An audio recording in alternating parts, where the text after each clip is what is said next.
Hello everyone, welcome to my second Would I Buy It? My thoughts on new releases. I am calling this series Wishlist or whatever, and I'm just chatting about new releases and upcoming releases. I am so happy that so many people enjoyed when I did this before. It's just so much fun to talk about makeup. It's so much fun to scroll through like Instagram and look at what's coming out now and what's going to be coming out soon and what do I actually want. So it's also fun to talk about these thoughts out loud. So I have Trendmood up. I'm just going to scroll through. I'm going to take you guys with me and I'm going to talk about these new releases and whether or not I would purchase them. Basically sort of my unfiltered thoughts.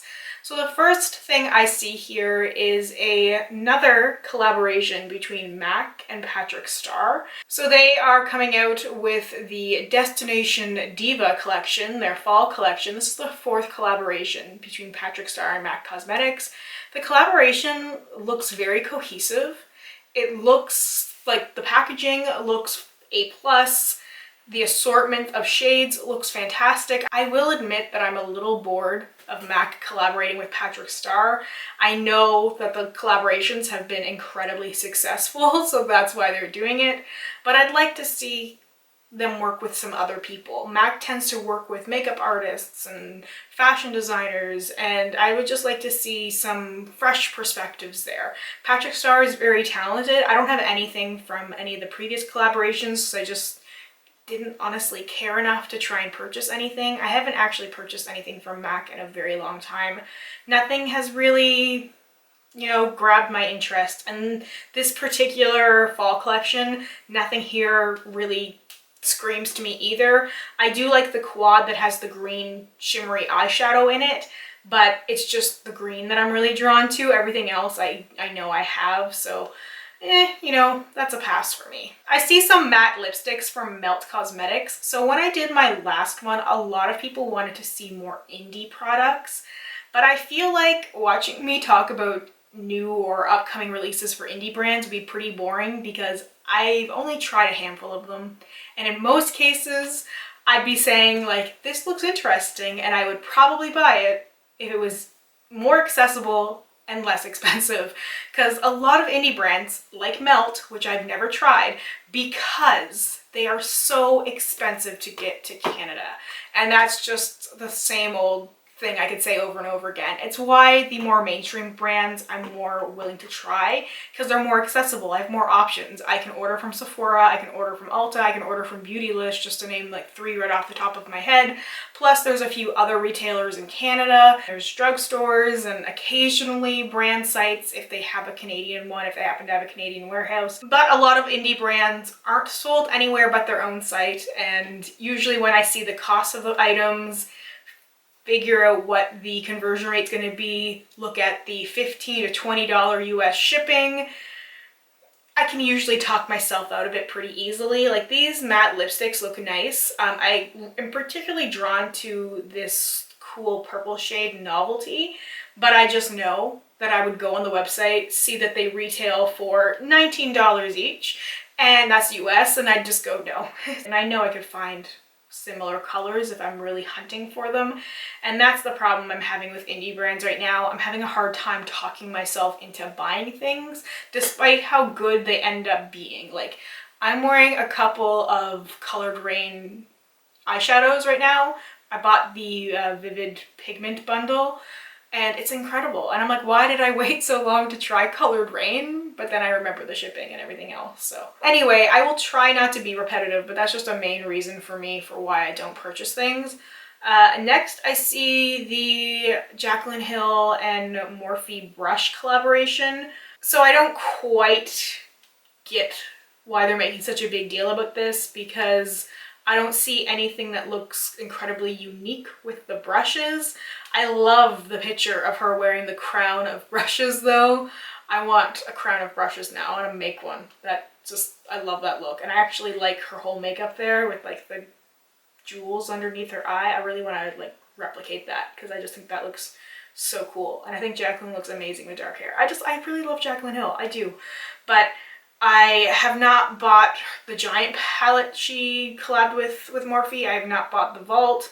And these brushes, I don't know. I really hope Jacqueline will do a whole video where she demos every single brush. Probably not going to happen, but I would love to see that. I would love to see her really go through and explain why she chose these brushes, because I just don't quite understand the significance just looking at it. So I'm hoping that'll happen. Maybe that might change my mind. I do have quite a few Morphe brushes that I love, that I use every single day, every single time I put on makeup. I know that's a little blasphemous to say, but I like them. I enjoy using them. So this is a maybe. Lancome is bringing back that rose petal highlighter, but now it's gold. And just remember how bad the reviews were on the last one. This is absolutely a product for looks and not for functionality. This is just pretty, but no, I don't need just like pretty packaging. Maybe for a display piece, maybe, but not to actually use as a highlighter. I apologize if you can hear some weird scraping noise right now. Cashmere, my cat, is upstairs doing some weird stuff. I don't know what's going on right now. And next I see some, oh boy, Chanel, what is this? So they have Boy de Chanel, which is makeup for men, which really had to be different, really. So there's a foundation, brow product, and a matte lip balm. But like the 4 shades of the foundation is so sad. It's so pathetic because Chanel's base products are just really sad and terrible because they just don't have more than 10 shades of beige. But anyway, I just truly do not understand this at all. I thought we were past this point. I thought we were more mature than this. Like, it's so sad. It's so sad in so many ways because men can use makeup in any context they want to. And I feel like unless they have these little fragile male egos, they can buy makeup anywhere. Makeup isn't for one sex. So this is very bizarre. And I get that I'm not the one that it's marketed towards, but I just have to say, what a bad idea. And just an unnecessary idea. So Maybelline has another eyeshadow palette. So they had the Lemonade one, the Lemonade Craze, I think it was called, which had like the one pop of color in it. And it looks like they're basically doing the same thing with the Soda Pop palette. So there's a pretty nice vibrant purple and a bright orange, but in general, I just don't understand why brands keep doing stuff like this. Like 3/4 of the palette just pretty bland neutral tones and then a couple of pops of color. You know, I have nothing against neutral eyeshadows or neutral makeup in general, but a Soda Pop palette could be so much more than like the usual assortment of warm shades. There could be a few different things in there. Yes, I get that most palettes are going to try and be as cohesive as possible, which means including things like transition shades, highlight shades, shades that you could use as eyeliner, just, you know, all around versatile palettes, because so many people want a palette to be an all-in-one. They want it to be inclusive. They want to be able to travel with it. But I just feel like because of all the neutrals that are in there, it's just not exciting to anybody who has more than a couple of eyeshadow palettes. And that's the thing that I just don't get. Like, these companies are pushing out products constantly. They're trying to get people to buy more and more and more. So why would somebody keep buying stuff that they already have? That's not to say I don't want to try it to see what the formula is like, but I just don't think that it would add anything to my collection that I don't already have. So part of me wants to pass on it, but part of me is just curious of what the formula is like. I see that MAC is coming out with a new contour palette, which is interesting. I've been thinking about getting a new contour palette because I want to replace my Shade and Light palette from Kat Von D, but at the same time, I don't really need a contour palette. I already have a contour shade that I like to wear daily, but for filming and for pictures and stuff, I like to mix things together and I like to have some deeper shades just because of all the lights and stuff that I have to use. So I'm like, is it worth it to buy a whole contour palette if I really don't need all of the shades in it? But then buying individual contour shades can be very, very pricey. So it might end up being more cost effective for me to get a palette, but I'm kind of hoping that something goes on sale like maybe the Anastasia Beverly Hills contour palette will go on sale, and then maybe I can scoop that one up. I need a change, but I also just don't want to spend a lot of money on something that I'm not going to use that much. Juvia's Place is going to have some loose highlighters coming up. Without even seeing the highlighters and just seeing the packaging, I know I can easily pass. I want to buy some more Juvia's Place eyeshadows now that they're at Ulta, but loose shadows, loose highlighters, loose blushes, anything like that, I just don't tend to use. I just can see myself getting so frustrated trying to get the right amount of product. I just can't see myself using a product like that. This is turning into a lot of things that I will not buy. Ah, yes. Of course. Let's talk about the Sugar Pill Trixie Mattel collaboration. Okay, so I love Trixie Mattel so much. So much so that her freaking face is my banner photo on Twitter. Like, I love Trixie. I could never imagine that there would be a Trixie makeup collaboration. And when they were teasing this and I saw the promo picture of Trixie, I was so excited. Oh honey, and I was thinking, okay, there's gonna be some pink, there's gonna be some yellow, I don't even care, I'm gonna buy this. And then I actually saw the palette. So it's eyeshadows and a huge pan of blush plus a lipstick. It all comes together as a set. And I looked at it and I just had this moment of being like, okay, real talk, real talk. If this was attached to anybody else, would you be interested? No. Like, immediately I just could tell myself no. There's no way I'd be interested in this if it wasn't a collaboration with Trixie Mattel. And I get the color scheme. I get it. This is very Trixie, especially Trixie right now. She's in this sort of like country folky phase and it fits perfectly. The huge pan of blush, perfect. The lipstick called Barbara for Barbie is perfect. But I hate pink lipsticks that are this color. I never wear pink like this because I think it just looks terrible on me. The eyeshadows look beautiful. So you've got neutrals, but then you've got these beautiful like golden rosy gold shades. The blush, I mean, I would wear the crap out of that blush. But is it unlike anything I already have? Would it really fill in something in my collection? No. Do I still want it because it's Trixie?